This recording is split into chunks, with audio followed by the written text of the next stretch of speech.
As World War I began, the British correspondent Philip Gibbs was reporting from Paris. In those first days of the war, I saw many scenes of farewell. Hundreds of women were in the crowd, waving handkerchiefs.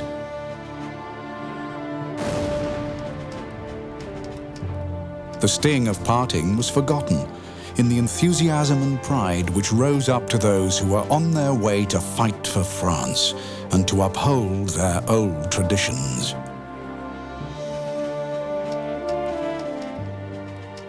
I could see no tears then, but my own. I was seized with an emotion that made me shudder. For beyond the pageantry of the cavalcade, I saw the fields of war.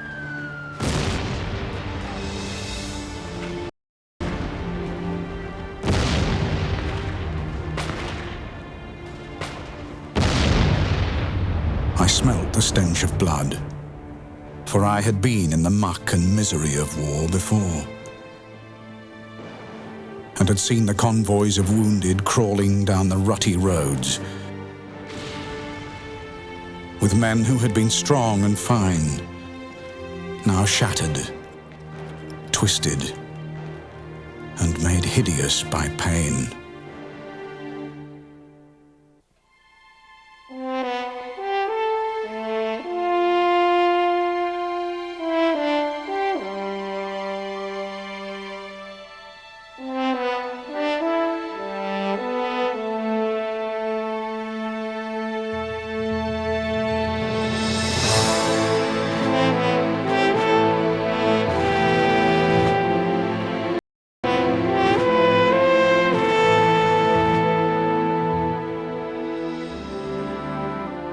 This program was made possible by a grant from the National Endowment for the Humanities, a federal agency that supports research, education, and humanities programs for the general public, and by the Arthur Vining Davis Foundations. Funding for this program was also provided by the Corporation for Public Broadcasting and by annual financial support from viewers like you.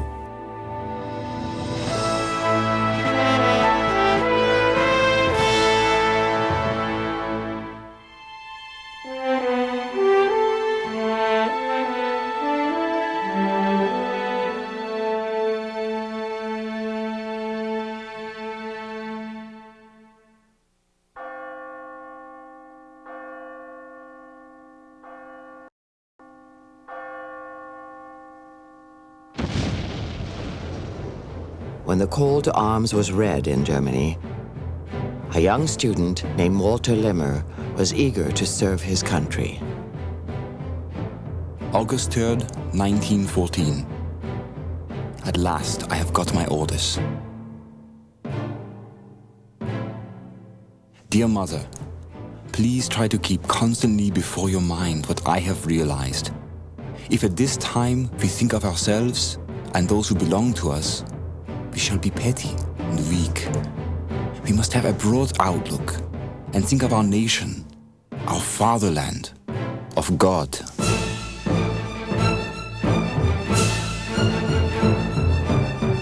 All across Europe, soldiers were mobilizing for war, saying goodbye to their families and rushing to the front.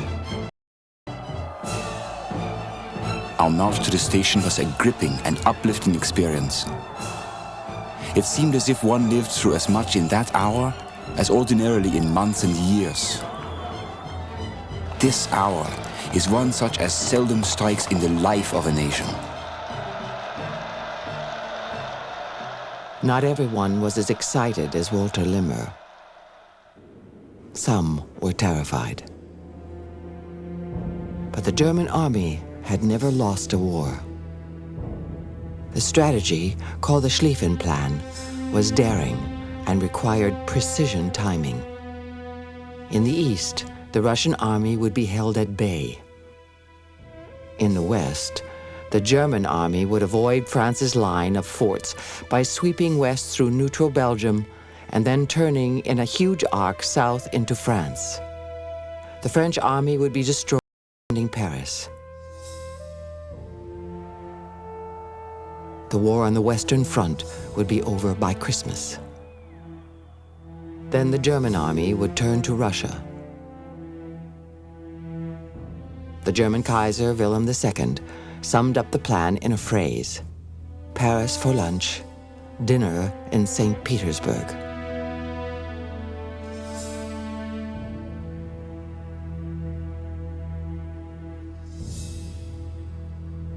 My dear ones, be proud that you live in such a time and in such a nation, and that you too have the privilege of sending several of those you love into this glorious struggle. It is a joy to go to the front with such comrades. We are bound to be victorious. Walter Limmer's illusions of were about to vanish, for what awaited him was a new kind of war. He was killed in his first battle.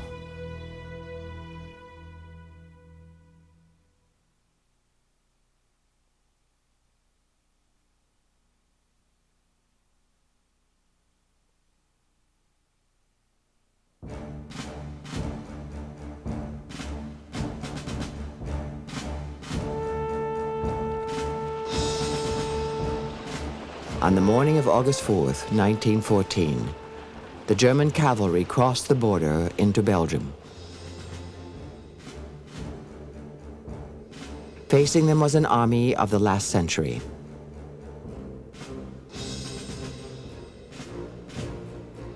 The small Belgian force was poorly equipped. Now they faced the world's mightiest army, 10 times their size. The Belgians could have allowed Germany to pass through their territory. Instead, they chose to fight. Belgium's only hope rested with the forts ringing the gateway city of Liège. This complex of underground fortresses was considered one of the strongest positions in Europe. But the German army had planned for the forts and unveiled a secret weapon: Big Bertha, the world's largest cannon.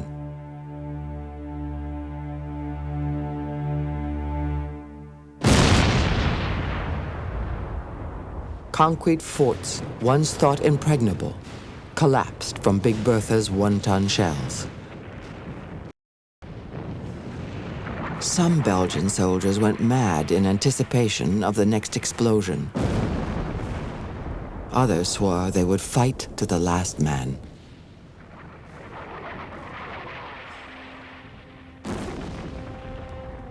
The fort is now in ruins.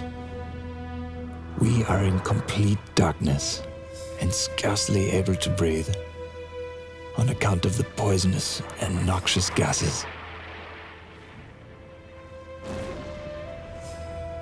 A truce bearer demanded the surrender of the fort. We prefer dying to surrendering. The Belgian commander was knocked senseless in the final bombardment. He awoke a prisoner of the Germans. "I was taken unconscious," he told his captors. "Be sure to put that in your dispatch."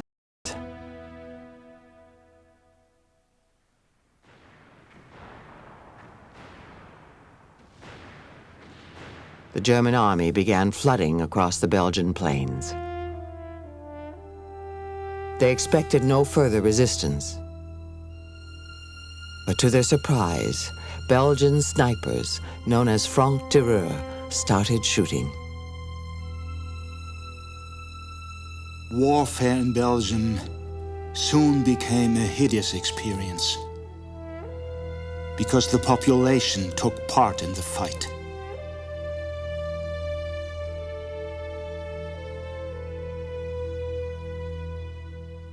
Fritz Nagel was a frightened German soldier. He saw the fear of those around him turn into acts of reprisal against innocent civilians.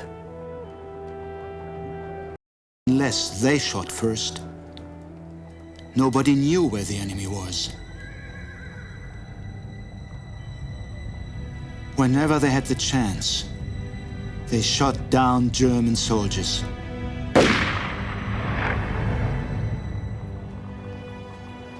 There was little defense against that sort of warfare, because the streets were full of civilians, and so were the houses.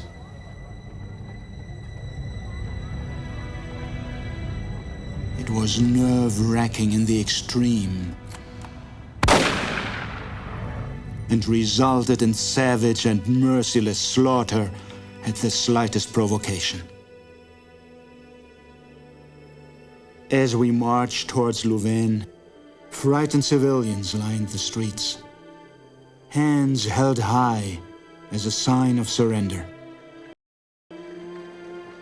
To see those frightened men, women, and children was a terrible sight. By now, the German soldier was frightened too. Once the opinion comes up that there is systematic fractious action, then you get the orders from above to be as harsh as possible in order to stifle this from the very first moment. And that triggers off then this wave of rather violent actions and atrocities against the civilian population.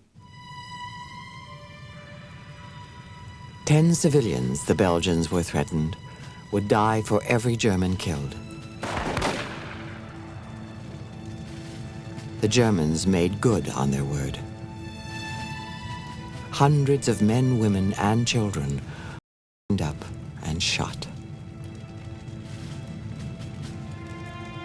Word of the atrocities quickly spread. With each retelling, they became more vicious. Soon, images of a less-than-human German Hun began appearing. Exaggerated stories were taken as fact and found their way into newspapers. British war correspondents in Belgium have seen little murdered children with roasted feet. This was done by German troops, men with children of their own at home, or with little brothers and sisters of the same age as the innocents they torture before killing. The things done to Belgian girls and women are so unspeakably dreadful that deeds cannot be printed. Many of the stories that rapidly became well known through the press formed the basis of a very substantial, probably the first substantial propaganda campaign in history. And it gave the Allies an extraordinary weapon, because what it suggested was that the Germans committed atrocities not because they were soldiers, not because they were occupiers of Belgium, but because they were Germans. There was something genetic about their viciousness. And this was made into the imagery of the Hun.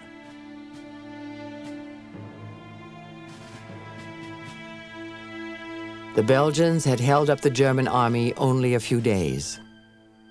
But the real cost to Germany was the image of the violation of a small nation fighting for survival.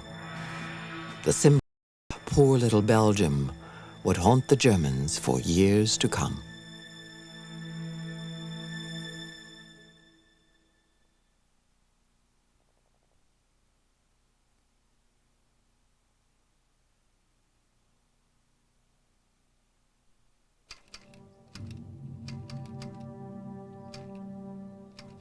The thunderbolt fell with its signal of war, and in a few days, Paris was changed, as though by some wizard's spell.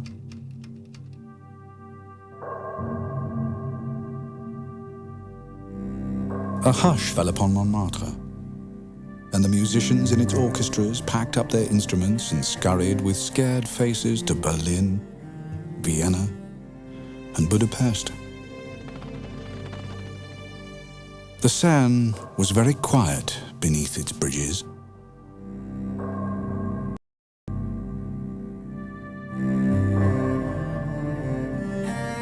women were hiding in their rooms, asking God how they were going to live now that their lovers had gone away to fight.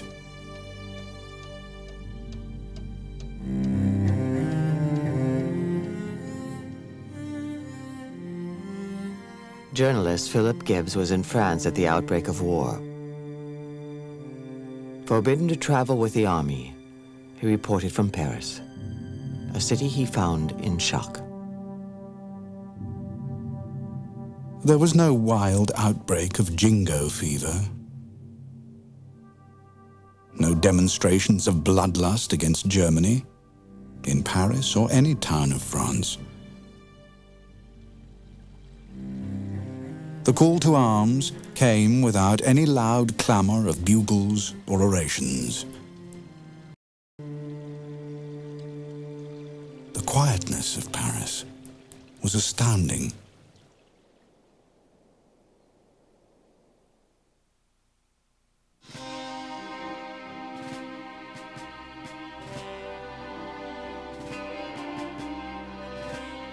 This was not the first time France had gone to war against Germany. In 1871, a victorious Germany had taken as spoils of war 2 of France's richest provinces, Alsace and Lorraine. Now a new generation of France's sons was called upon to defend their nation. The continuous stream flows out towards death. Soldiers pass singing and shouting to Berlin. Others go by in silence, fierce-looking and determined. On this scene of desolation, the sun shone gloriously, indifferent to the troubles of this earth. The call to arms cut across all social boundaries. Madame Camille Drumont, a member of France's upper class, was not spared the pain of saying goodbye. Her son was among those going off to war. Would she ever see him again, she worried, or simply be left with a house filled with memories? Now that the quiet of evening is falling, I am thinking more than ever of you, my darling child. Where are you? What are you doing? This morning I went into the drawing room and my eyes fell on your violin. I burst into tears and ran from the room.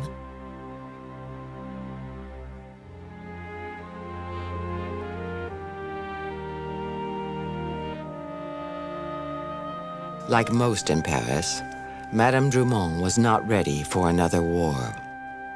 But the French commander believed his army was. Joseph Jacques César Joffre was a champion of the offensive. Speed and bravery were of the essence. The bayonet, he told his soldiers, was the supreme weapon for victory.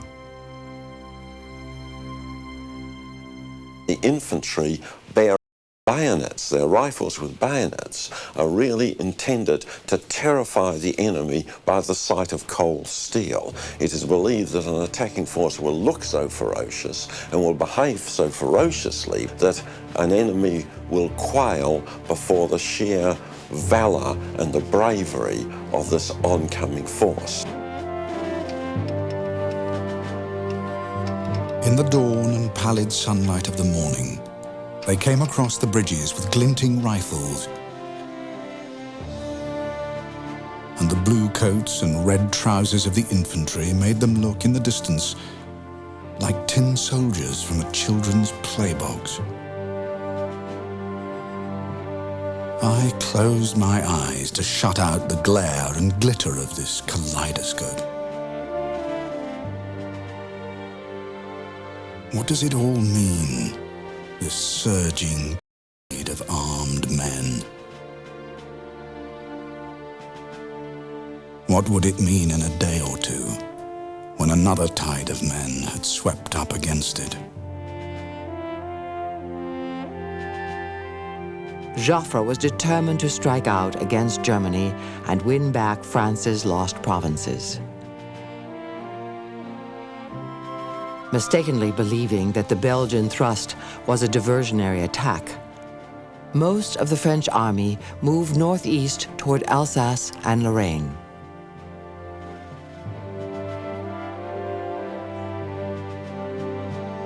Paul Lantier, a young French soldier, was about to enter battle for the first time.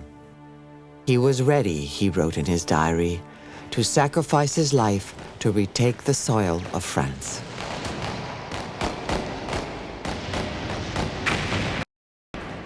I felt a choking sensation grip my throat.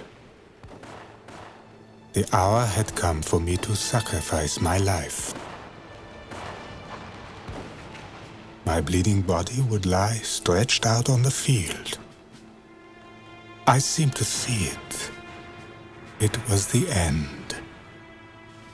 It had not been long in coming, for I am only 21. Against heavy artillery and machine guns, Lantier's courage counted for little. His regiment lined up in formation better suited to the 19th century and advanced in full view. Shells continue to fly over us. The enemy was advancing. Entire companies of infantry fell back. We had lost the battle. I did not know why or how.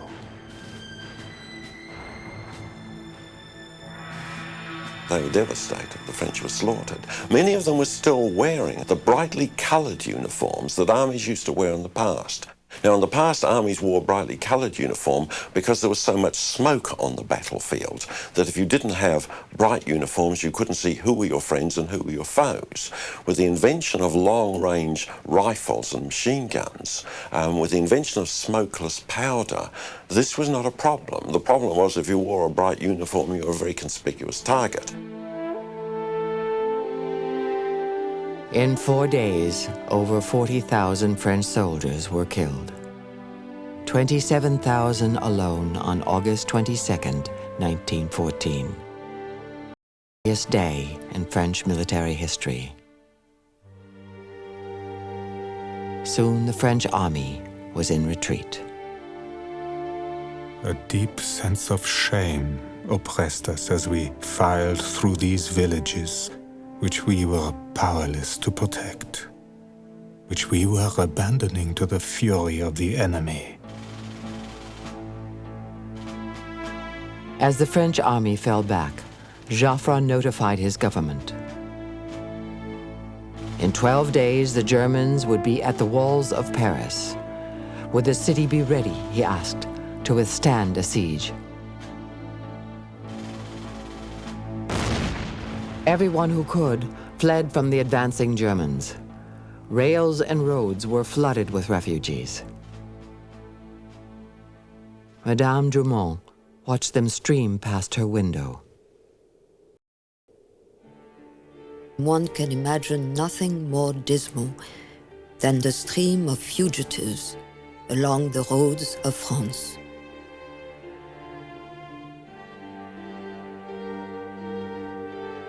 We saw them passing by our houses, coming from goodness knows where, piled up on carts where their animals, their bedding, and all their household goods.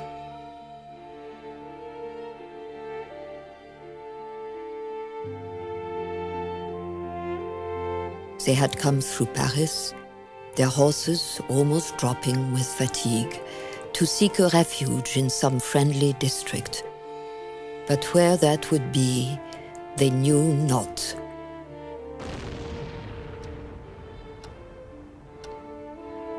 For the moment, their only idea was to go a long, long way off, to the other ends of the earth. As the German army neared Paris, Madame Camille Drumont chose to flee too. She escaped by train for the French coast.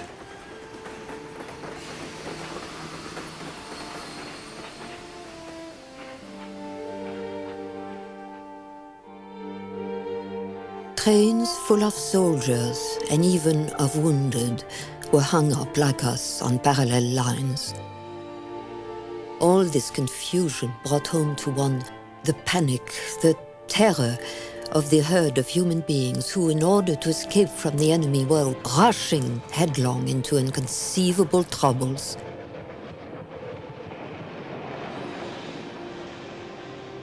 Another train had also drawn up, and in the moonlight the two trains looked like long funeral processions. With my face in my hands, I was crying. All of a sudden, the most exquisite song rose in the tragic night. The voice came from the other train. It was a man's voice, and he sang the serenade from The Damnation of Faust.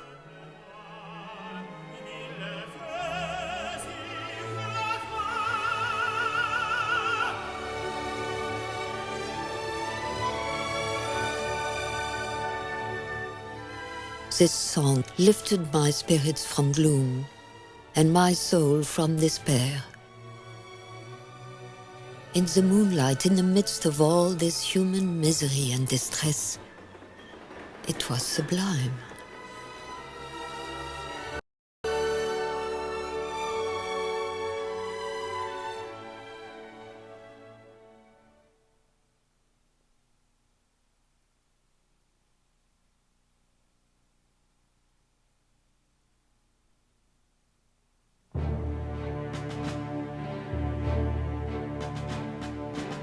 Refugees were fleeing the face of war in Germany too.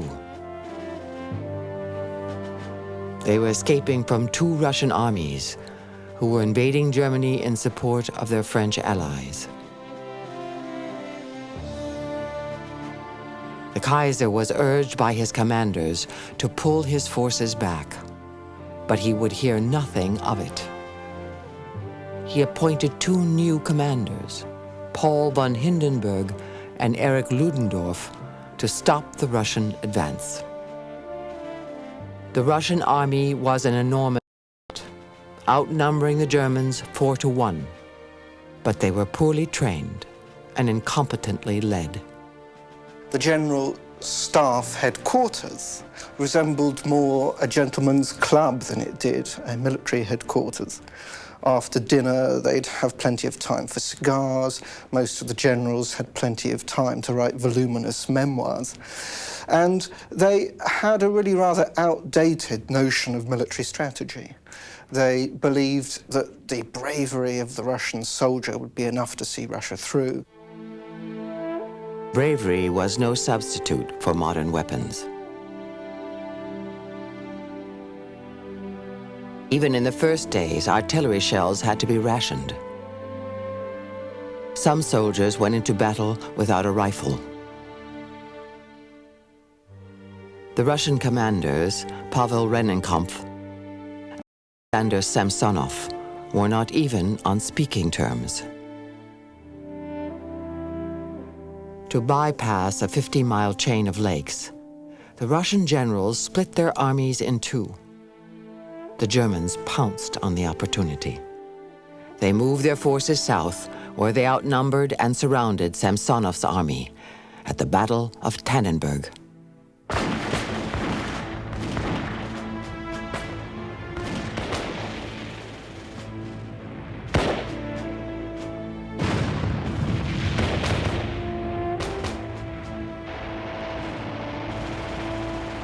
The German machine guns were deadly, mowing down rows of Russians immediately as they raised themselves in the potato fields to fire or to advance.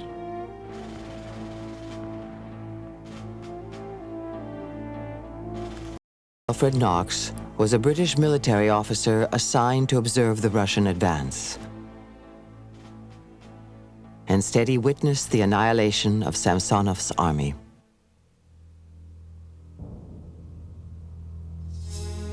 Samsonov said repeatedly that the disgrace of such a defeat was more than he could bear. The Emperor trusted me. How can I face him after such a disaster? He went aside and his staff heard a shot. They searched for his body without success, but all are convinced that he shot himself. What happened was that Samsonov could not stand the shame of defeat and took his own life. This is the only case in the First World War where one of the commanding generals in a major operation is killed in the course of that operation, and almost certainly by his own hand. The Battle of Tannenberg was Germany's greatest victory of the entire war. 100,000 Russians were taken prisoner. 30,000 were dead. The Russian commanders were trying to stop the German war machine simply by throwing at it a mountain of human bodies. The French military attaché consoled with the Grand Duke Nikolai, the commander-in-chief, over these losses, and Nikolai's response was, "It's an honor to make such a sacrifice for our allies." However disastrous, the Russians had diverted German troops away from France.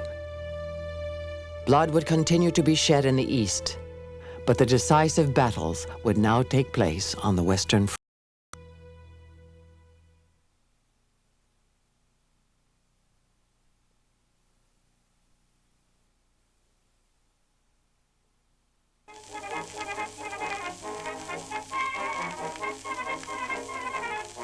Of all the powers in Europe, Britain alone relied upon a volunteer army. The Minister of War, Earl Kitchener, was deeply pessimistic. He believed Britain's small army would not last long. The war, Kitchener predicted, would take 3 years and require millions of recruits. From town halls to church pulpits, men were urged to take up the call to arms. The Yorkshire Post reported how a soccer match turned into a recruiting drive.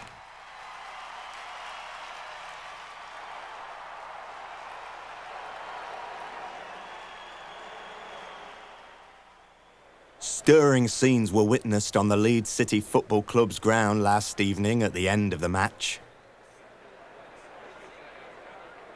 The Lord Mayor addressed a crowd of about 4,000 spectators. There was a spirited rush across the field and rousing cheers. Up the steps, sturdy young fellows came to receive an armlet of ribbon with the national colours, and to win, perchance with their comrades, an imperishable glory on the battlefield. When the rush subsided, it was found that the number of volunteers was 149. The Lady Mayoress called for a further 51. Another dash was made, another round of prolonged cheering. And to the chorus of "It's a Long Way to Tipperary," the quota was quickly filled.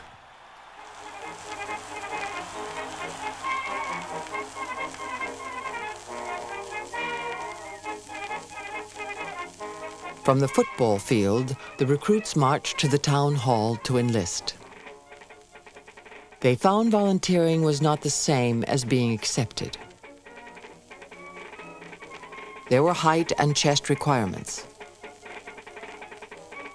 They had to have good teeth and be between the ages of 19 and 30.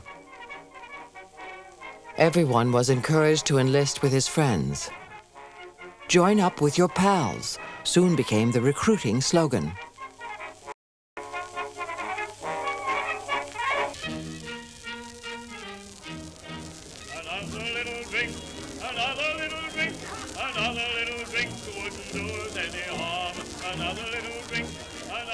These men joined to defend their homes, their pubs, their pals.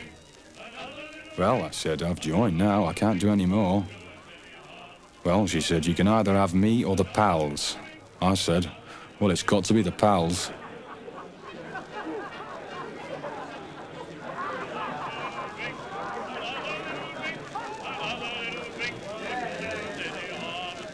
They asked me my height and I told them.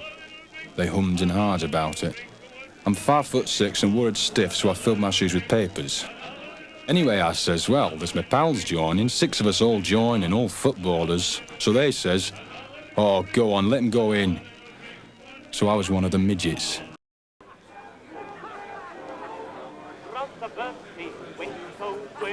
After the initial rush, the number of volunteers dwindled.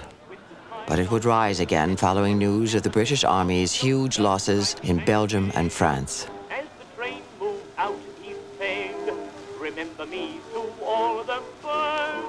Then he wagged his paw and went away to war, shouting out these pathetic words. Goodbye, goodbye, wipe the tears, baby dear, from your eyes.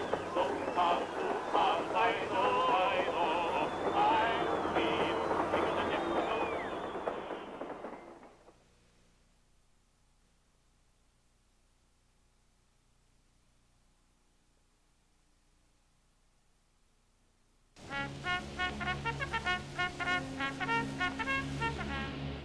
As volunteers jammed recruiting stations, the regular British Army began crossing the English Channel.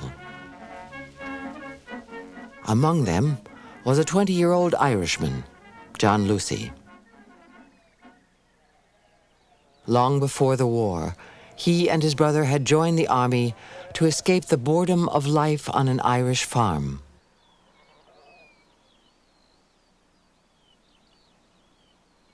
We were tired of fathers, of advice from relations, of bottled coffee essence, of school and of newspaper offices.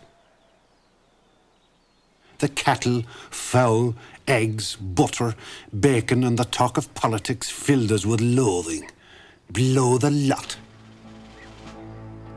As a matter of fact, we were full of life and the spirit of adventure and wanted to spread our wings. We got adventure. We enlisted.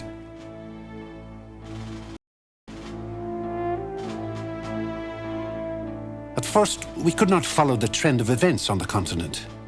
Whom were we to fight? French, Russians, Germans? What did it matter? The dose of that rapid fire of ours, followed by an Irish bayonet charge, would soon fix things.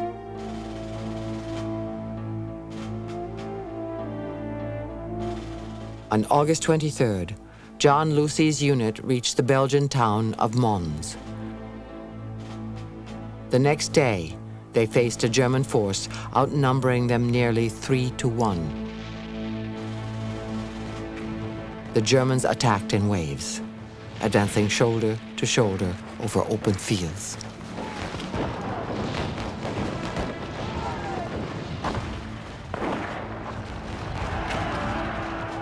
Our rapid fire was appalling, even to us, and the worst marksmen could not miss. And after the first shock of seeing men slowly and helplessly falling down as they were hit, gave us a great sense of power and pleasure.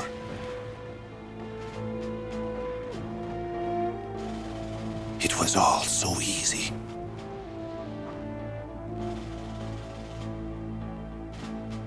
But it only seemed so. The next morning, John Lucy was surprised to hear that the British Army was being ordered to retreat. The British were facing such an overwhelming force. If they stood there, they would be destroyed. So for 13 days, the British Army is in retreat, and John Lucy and his brothers just foot-slog it back all the way over hundreds of miles from Belgium to just outside Paris. Every cell in our craved rest.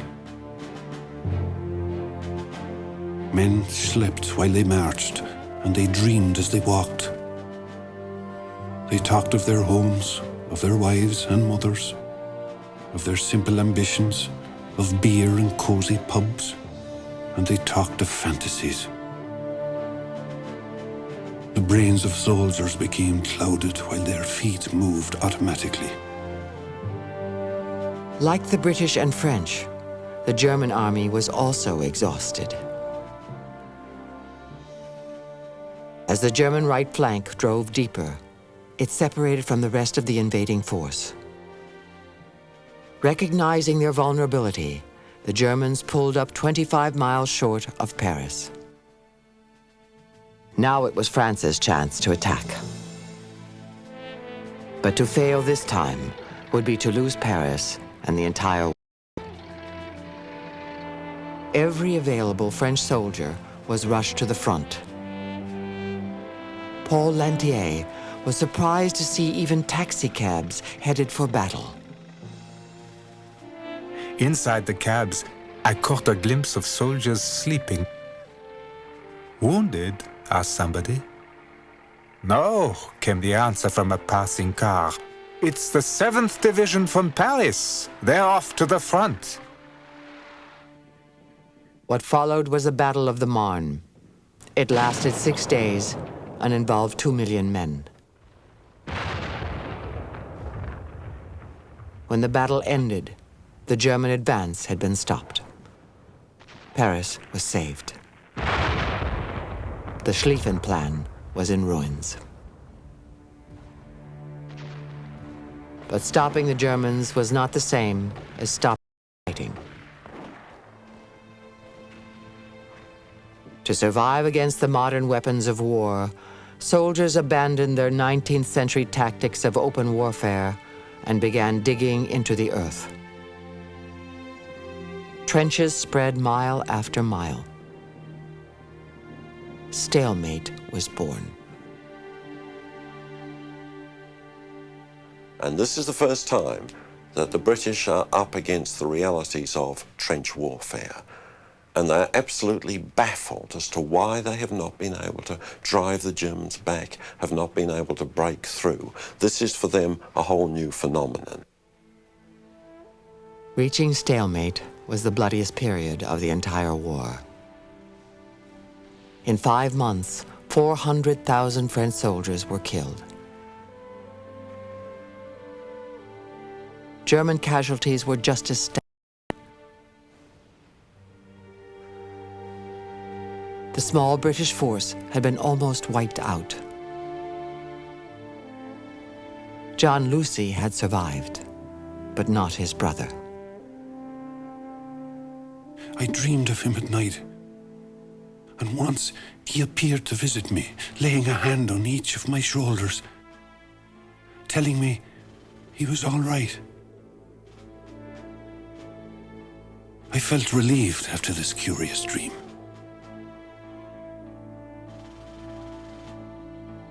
I was too weary to appreciate my own luck. My eyes weakened, wandered, and rested on the half-hidden corpses of men and youths.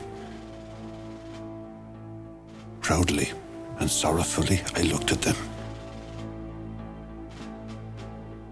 The Macs and the O's and the hardy Ulster boys joined together in death on a foreign field.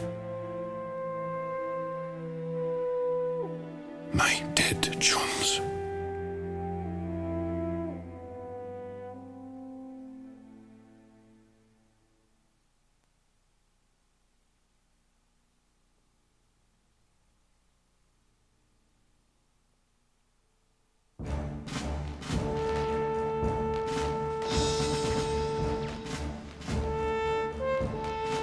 No one knew that 1914 would end in stalemate. In an attempt to break out of the trenches, all kinds of inventions, some more medieval than modern, were tried. Iron netting to protect eyes from flying shrapnel.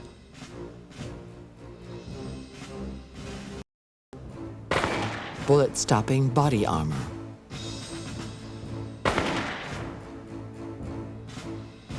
mobile encasements for advancing across no man's land. All were totally useless.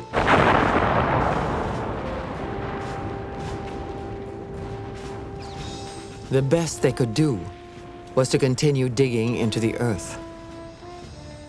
Soldiers who thought the war would be over by Christmas found themselves living in ditches. The first thing was it smelled bad. It smelled bad because there were open latrines everywhere. They weren't always used by the troops.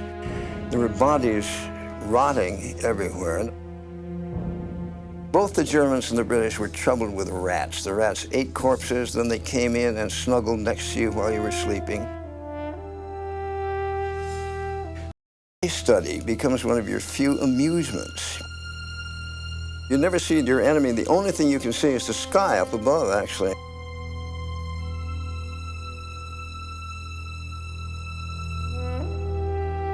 Living in the trenches, some men thought, was like being buried alive. To stay sane, soldiers sang songs, wrote letters home, and relied on their humor. I've a little wet home in a trench, where the rainstorms continually drench. There's a dead cow close by, with her feet in towards the sky, and she gives off a terrible stench. Underneath, in the place of a floor, there's a mass of wet mud and some straw.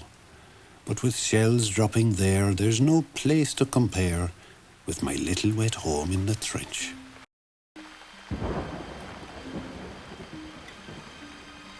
But the brutality of war could not be laughed away. The German soldier, Franz Blumenfeld, wrote home of the strain of living in a trench.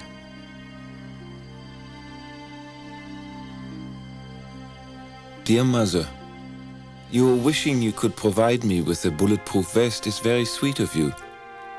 But, strange to say, I have no fear, none at all, of bullets and shells, but only of this great spiritual loneliness. I am afraid of losing my faith in human nature, in myself, in all that is good in the world. How is it possible that it gives me more pain to bear my own loneliness than to witness the suffering of so many others? What is escaping all the bullets and shells if my soul is injured? Franz.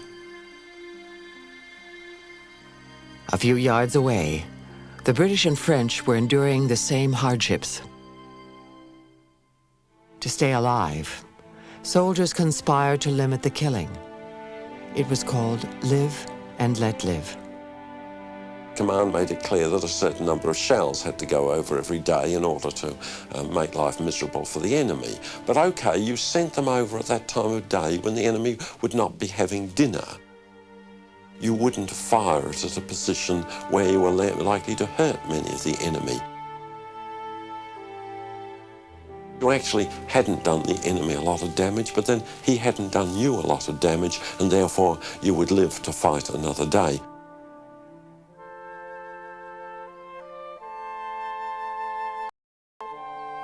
Dear Mother, I have now got so used to the life here that I am extremely sorry that I wrote you such a miserable letter at first.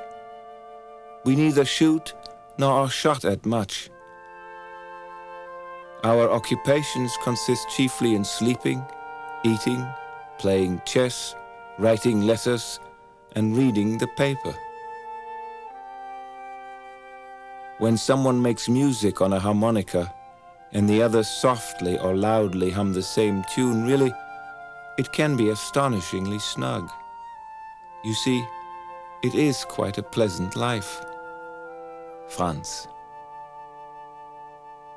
Live and Let Live did not save the life of Franz Blumenfeld. He was killed 11 days before Christmas. One of 1 million soldiers who died on the Western Front in 19.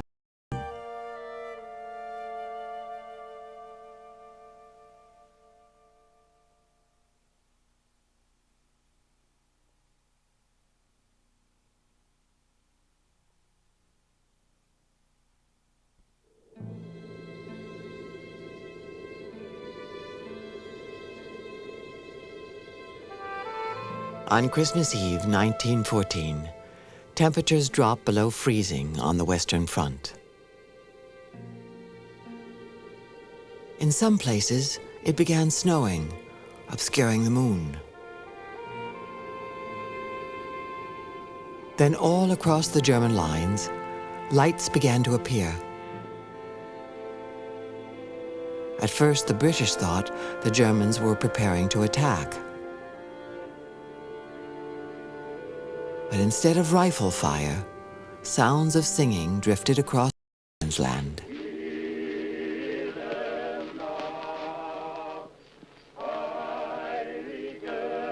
The Germans would be heard singing Stille Nacht, Heilige Nacht.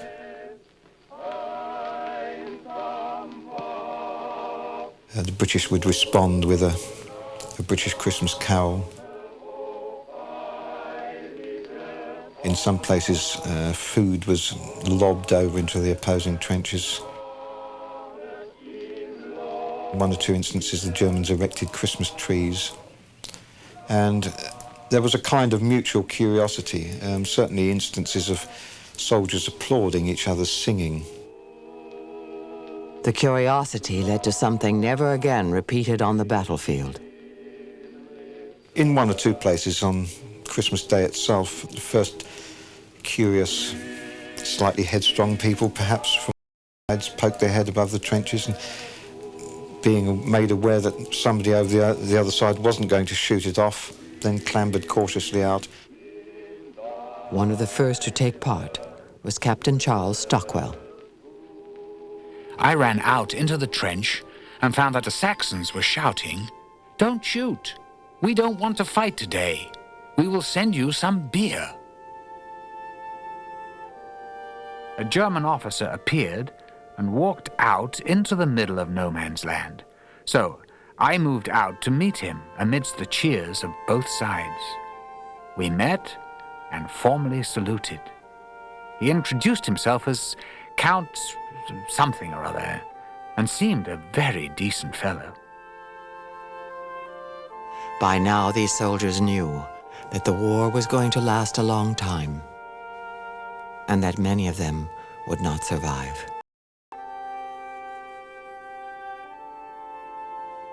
The unofficial truce was a chance to bury the dead. At one funeral in no man's land, soldiers from both sides gathered to honor the fallen by reading the 23rd Psalm.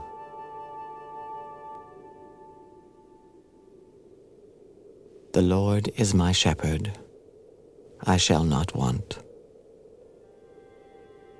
He maketh me lie down in green pastures.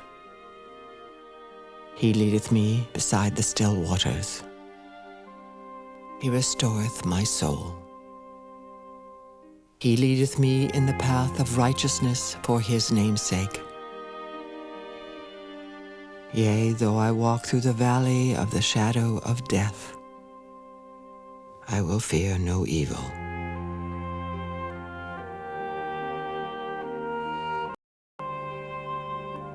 The Christmas truce was the last twitch of the 19th century. By that, I mean it was the last public moment in which it was assumed that people were nice. It was the last gesture that human beings are getting better the longer the human race goes on. December the 26th. At 8:30, I fired 3 shots in the air and put up a flag with Merry Christmas on it. The Germans put up a sheet with "Thank you" on it. And the German captain appeared on the parapet. We both bowed and saluted. He fired 2 shots in the air, and the war was on again.